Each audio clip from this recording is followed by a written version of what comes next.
everyone, welcome back to Urgent Care Stories. Thanks for checking in on this episode. Today I wanted to do a complaint that we see a lot in urgent care, emergency department, or primary care setting, and that is back pain. I'm going to tell you how I go through the exam and the history, what I usually do in terms of my treatment protocols, and just some pearls that I can give you guys on back pain. I'm going to preface this by saying that we're assuming that this is just musculoskeletal low back pain, that we have ruled out a traumatic injury, so a fall or motor vehicle accident or something where we're really concerned about a fracture. We are assuming this is not a bladder infection, this is not a shingles case, this is not some sort of an abscess on the spine. This is just, I bent over, I felt pain in my back, and now I'm having low back pain type of a situation. We're going to assume that all that stuff has been ruled out with our history, our physical exam, whatever testing that we did accordingly, but obviously that stuff should always be on your differential when somebody complains of back pain. So the history is usually going to look like somebody who probably has a history of low back issues that flares up out every now and then, or they get recurrent sciatica, or they've had previous surgeries on the low back, they're morbidly obese, something of that realm. History is usually going to go that within the last couple of days or within the last week, they did something that irritated the back, whether that be sitting for long periods of time, bending over, overexerting themselves, lifting too much weight, trying to do too much activity, whatever the case may be. They have something that flares up the back pain, and now they're having severe back pain. I start my history by asking, how long it's been going on. Pertinent positives and negatives. Do they have any of my red flag symptoms? What have they tried medically, medication-wise already? And do they have any radiating pain? I'm asking about radiating pain because I want to know if there's nerve involvement. Do they have a herniated disc, a bulging disc, some sort of stenosis pathology, something like that? The red flags are things that you need to ask about to determine if you need to get imaging on that patient. And the red flags are as follows. Have you had any loss of control peeing or pooping yourself? That's a sign of Cauda-Equina syndrome. That's a surgical emergency. Do you have any numbness, tingling in the groin or genital region? Again, red flag for Cauda-Equina syndrome. Have they had any weakness in the legs? Not just radiating pain, but motor weakness in the legs. Again, Cauda-Equina syndrome is what we're concerned about. Do they have any history of IV drug use? If they're injecting things intravenously, chances are they're not going to be using clean needles, and they can get a bacteremia or a blood infection from those injections, and sometimes that can seed itself into the bones of the spine, and we'd be worried about what's called osteomyelitis or a bone infection. Do they have any history of cancer? So we're looking at pathologic fractures. Do they have metastatic cancer? What stage is their cancer? That sort of stuff. And then are they having any fever or chills? Anything that looks like or sounds like an infectious etiology? Vast majority of the time, the answers are going to be all no to these questions, but every time somebody comes in with back pain, I am always asking those questions. I usually phrase it as simple as, can you just answer these yes or no questions? Do you have any fever or chills? Have you ever had any numbness or tingling in the groin or genital region? Any loss of control peeing or pooping yourself? Any history of cancer for you? Any history of IV drug use for you? Any weakness in the lower extremities? It's usually we can get through that very quickly, and the answer is no, no, no, no, no. Perfect. That tells us we do not need to get imaging on this patient. Medically, it's not needed. The only caveat to that would be, like I said, if there's been an injury where they fell or something like that, might want to consider getting some imaging. Or on physical exam, if we're pushing down the center of their spine and they do have pain over the spinous process, that would be another reason to consider getting some imaging just to make sure that the bones look okay. The reason you don't need to get imaging is because the imaging only shows us bone in the sense of an x-ray, and with an MRI, we're going to get that, but it's going to need authorization from the insurance, so it's not an emergent type of test. And what does it tell us? Well, it tells us herniated discs, if there's impingement on nerves, that sort of stuff, but that's not going to change any of the ways that we treat the patient immediately. So there's no benefit to doing that testing, and it's just unnecessary.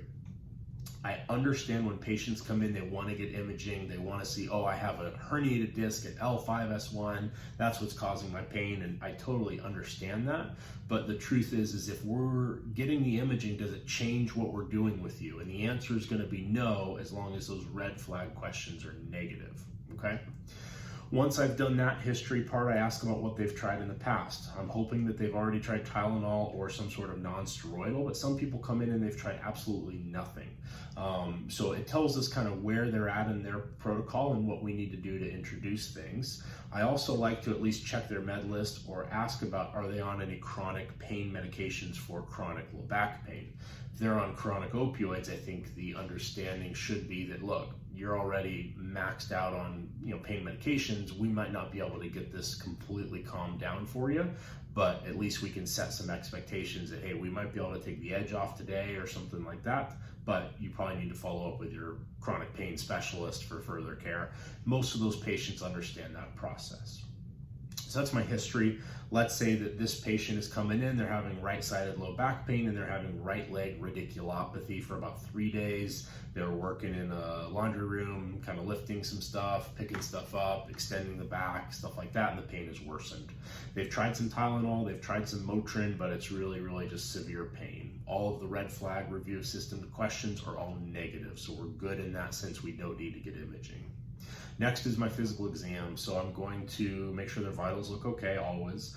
Then I'm going to push down the center of the spine, feeling the spinous process. I usually start mid-thoracic spine and work my way all the way down to the sacrum, just kind of noting what levels are sore, and hopefully none of them are. If we do have any levels sore, then I might consider getting some imaging on that patient. Then I feel the paraspinal muscles, push on the muscles on both sides of the spine. That's usually where you're going to feel some spasms, some tightness in those muscles, and that's where people are usually going to have pain when you push on them. I like to also come out a little bit more into the quadratus lumborum area. Sometimes that is a muscle group that can get very tight on some people. And I also like to push into the glute medius area, kind of the higher buttock area, see if there's any pain in that area, or the sacroiliac joints on either side, just to try to identify where is my main source of pain. Next, I'm going to be rotating the hip joints. I want to make sure that they have no pain with rotation of the hip joints, make sure that there's no stiffness, no signs of arthritis, crepitus, or really limited range of motion. I'm going to range of motion the knees just very quickly to see how tight do those hamstring muscles feel, how freely do the knees move. A lot of times when people come in with back pain, you're also going to find that their hamstrings are very tight, and that's just, we are sedentary people, almost all of us. We're sitting in a chair with our knees bent, our hamstring muscles get tight. We don't strengthen them very often, so we often get these weak, tight hamstrings. Hamstrings are going to pull on the sacrum and torque the low back out of position, and it's going to irritate the low back. So a lot of times back pain can be directly related to just how tight those hamstring muscles are. So I'm always just kind of taking a note of how tight do those hamstrings feel. Next, I'm going to do reflex checks. You can use a reflex hammer. I just use the palm of the side of my hand and I just smack the patellar tendon pretty quickly with a good amount of force, and I usually get a good reflex doing that. You can also use your stethoscope, whatever you prefer to do your reflex testing. To me, that works pretty well for that reflex. All I want to do here is just make sure they're equal. So if I can't get a reflex on either side, hey, that's par for that patient. But if I get a reflex that's hyper reflexive on one side and completely absent on the other, that kind of weighs in on my thinking a little more. Do we have more nerve involvement with this patient? Once we've done the reflexes, then we're going to do strength testing. I want to do knee extension and knee flexion, plantar flexion and dorsiflexion of the ankles as well, just to check strength. I want to see, again, just comparing one side to the other. Things I'd be worried about is if I have like a very, very weak knee extension on one side and very strong knee extension on the other. That's something I'm paying attention to, but if they're both relatively equal, we're clear in that sense. From there, I'm going to do straight leg raise testing. So what I do is I extend the knee, I straighten out their leg, and then I have them slump their upper body forward. What that's doing is it's putting stretch on the sciatic nerve, and we're seeing, do they have radiculopathy or radiating pain? A negative test is just going to be tight muscles. They bend over, they don't have any pain in the hamstring, no shooting pain, it just feels kind of tight. Some people are going to complain of back pain when they kind of lean over like that. That's not a positive test. A positive test is shooting, burning pain that goes down the leg. That's what I'm looking for. And that to me says that they have some sort of nerve impingement, disc involvement, something of that degree. Where the nerve pain radiates can also tell us what level is involved. You have nerve roots that come through those areas, and the disc, the intervertebral discs, are what give us that space for that nerve to come through. Well, if we have degenerative disc disease, the discs are getting narrowed and compressed, and the nerve is stuck in the middle and it gets pinched. If we have a herniated disc, that disc pushes out of its space that it's supposed to be in, and it compresses that nerve, and that causes the radiating pain. The easy way to remember in terms of where the radiculopathy is coming from is the inside of the foot is L4, top of the foot is L5, lateral side of the foot is S1, and if it's coming up higher than that, just to about the mid-thigh or knee area, that's L3. That tells us kind of what levels are involved with the radiculopathy, so that at least, you know, when you see an MRI, they're complaining of this pain going through this area of the leg, we can confirm, yep, that fits with the findings on the MRI. So anyway, we've done our exam, we've done all that. What do we do with them for pain? In the clinic, as long as they don't have a contraindication, I'm usually going to go for some sort of a Toradol injection versus Solumedrol versus dexamethasone or Decadron. That's a long-acting steroid. Toradol is my go-to for most people because it's a very powerful anti-inflammatory. It's not a steroid that's going to mess with diabetics or anything like that. But again, you need to consider what's best for your patient with their medications, their allergies, their medical problems, that sort of stuff. So I'm not going to tell you what to do there, but those are my three go-tos that I'm going to be thinking between. I sometimes might also do an active release technique if I have time. It's a massage therapy technique. Basically, it looks like this. The muscle in the low back is stuck in spasm. Those muscles are just very tight. They're spastic because they're trying to guard and protect that area of the spine that's in pain for them. What we do is we pin that muscle. So you're using your thumb or your elbow and you're pressing into the sorest, kind of tightest spot in the muscle, and you're holding pressure there for about 60 to 90 seconds. What happens is you're blocking off a little bit of the blood supply into that specific area of the muscle.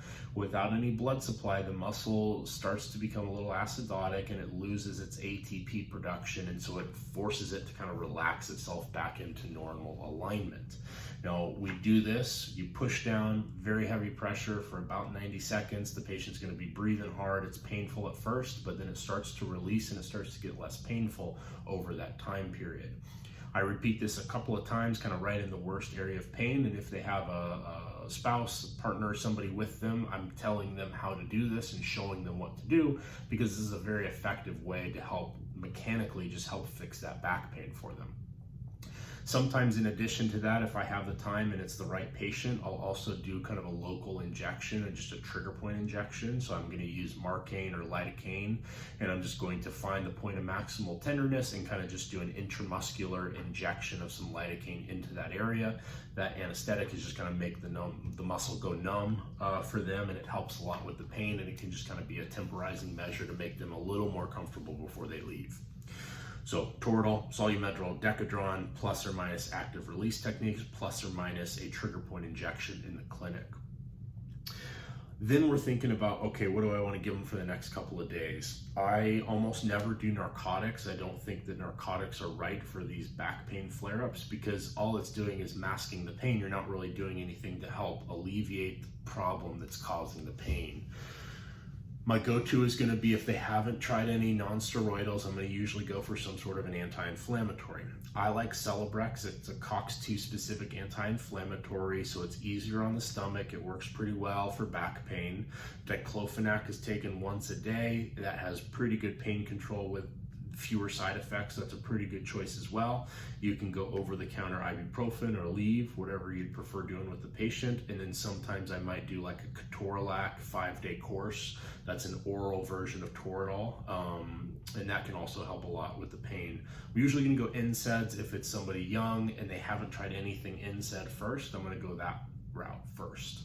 If they've already tried NSAIDs, if they have a reason not to take NSAIDs or whatever that might be, then we might be looking at some sort of a prednisone course. That would be a prednisone, taper, prednisone 20 milligrams twice a day for 5 to 7 days, or a Medrol dose pack.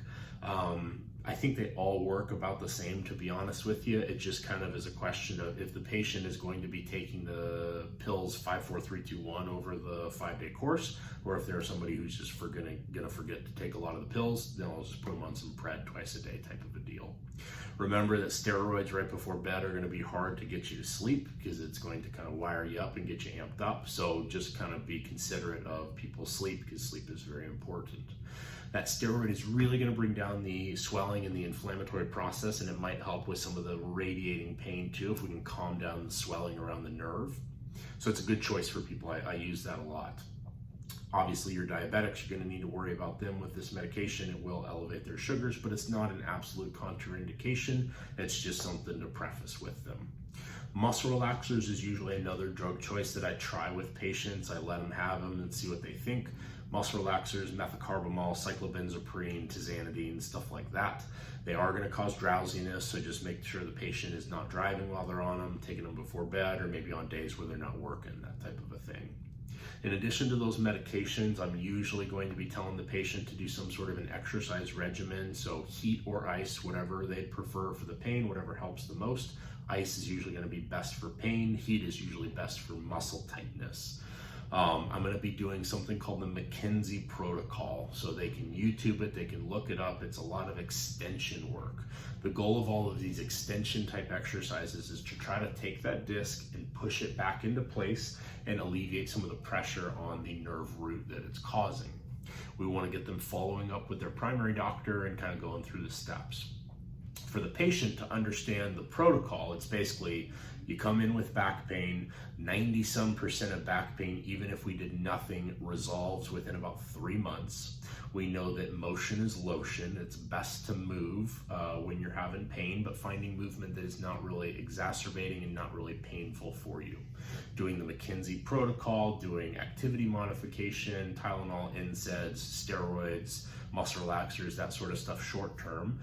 Pain is still persisting, then we're going to get you into physical therapy. They're going to work with you, try to stretch out the tight muscles, strengthen the weak muscles, get things stabilized for you. If that fails, then we get imaging. That's the time where we're going to get an MRI of the spine. We're going to feel exactly what's going on in the area, and then we're going to either get you in with a pain specialist or a spine surgeon and talk about options. That could be a epidural or some sort of spinal injection. That could be chronic pain medications, in several different varieties. That could be a lot of different things. What I can tell most people is that the research on back pain and exercise is basically any type of exercise helps back pain. And the reason is because of the release of endogenous morphines, that we call them endorphins. They're natural painkillers. They hit our opioid receptors. When we exercise, it releases a lot of these endorphins and we experience less pain. So that's why people who work out, they lift weights, they exercise on a regular basis, they feel better, they hurt less, they have less depression, less anxiety. There's only benefits to doing regular exercise. So a lot of the people that we see with back pain, they're sedentary people. They sit a lot, they have a big belly, they've got a lot of weight they're carrying around, they're not physically active, their muscles are deconditioned,